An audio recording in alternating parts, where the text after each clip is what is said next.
Several years ago, a young man came to me and said, "Father, I just don't know what to do with my mom. When I was dating the girls who were not Serbian, both she and my dad said, no, no, no, it has to be Serbian, it has to be Serbian, it has to be Serbian. Now, when I have a fiancée who is Serbian, a beautiful girl, well educated, from a good family, they're not happy either, especially my mom.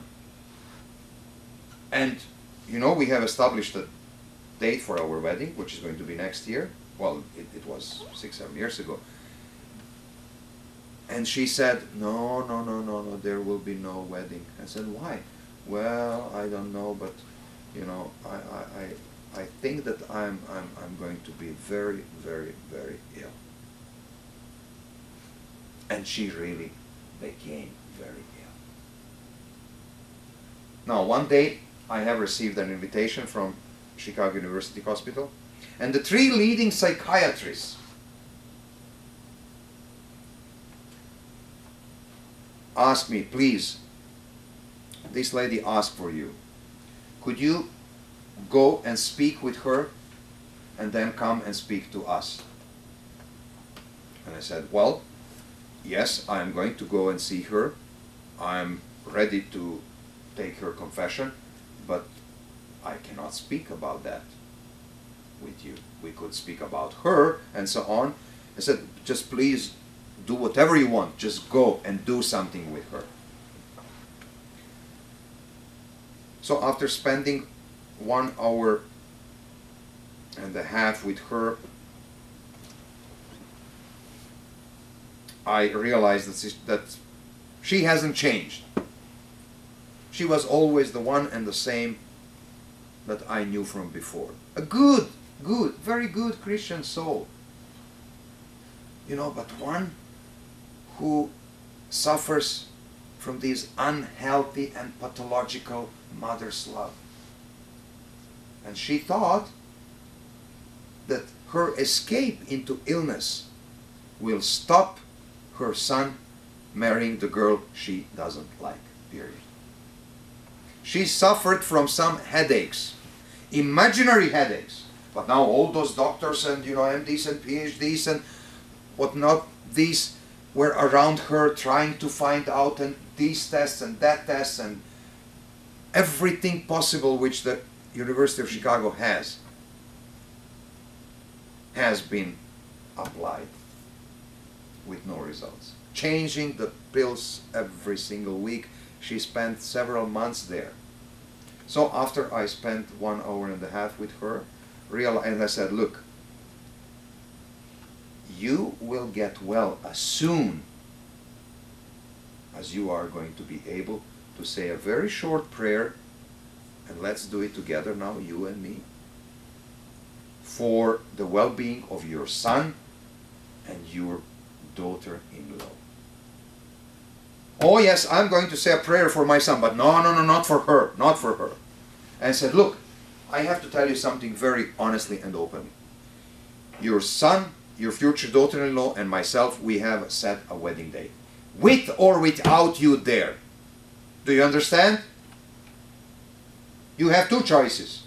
You either give thanks to the Lord for a beautiful choice your son has made, or you go deeper and deeper into your misery. But we are going to go ahead with the wedding. And then she said, is that really so? Are they going to get married despite my illness? I said, yes, because I told them to. Well, if you think so, then I have no other choice, but I'm not going to pray for her. I said, look, I'm not going to move from here unless you and I right now start praying for both of them. I said, but I can't.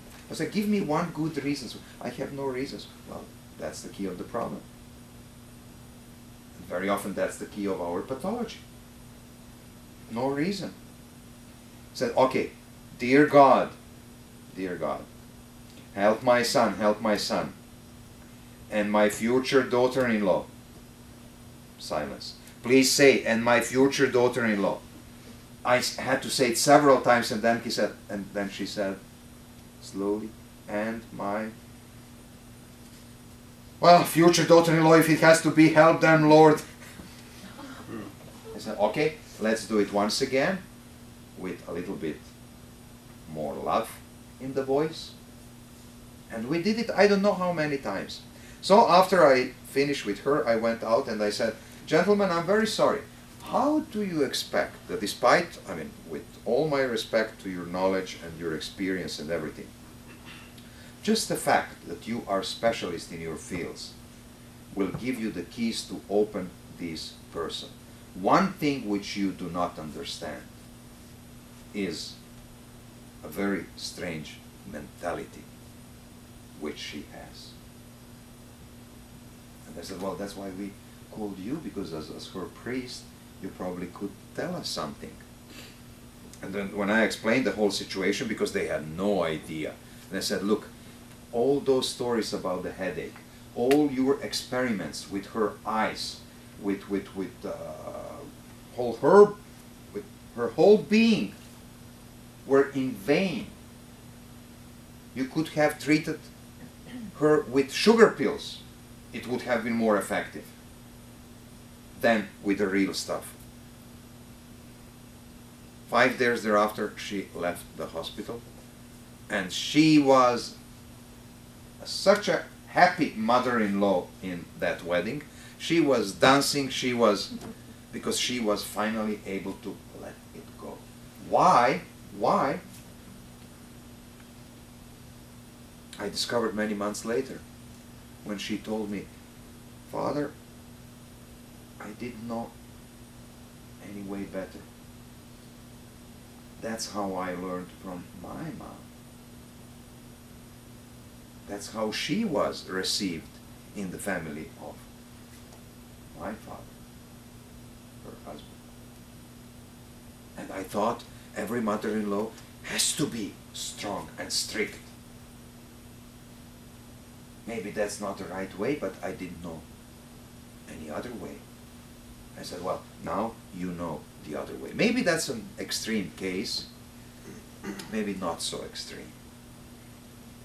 And then, as the last one, we have the revelation. What kind of revelation are we talking about after commitment, after relationship, responsibility, and forgiveness? Well, the revelation about the true nature of everything which happens within a family. And the most beautiful words about that have been given to us by St. Paul in his letter to the Ephesians, when he, in the 4th chapter, he gives us a very concrete program how to live. And those are not the words that we hear during the Holy Sacrament of Matrimony. Therefore, putting away lying, let each one of you speak truth with his neighbor, for we are members of one another. Be angry and do not sin. Do not let the sun go down on your wrath, nor give place to the devil.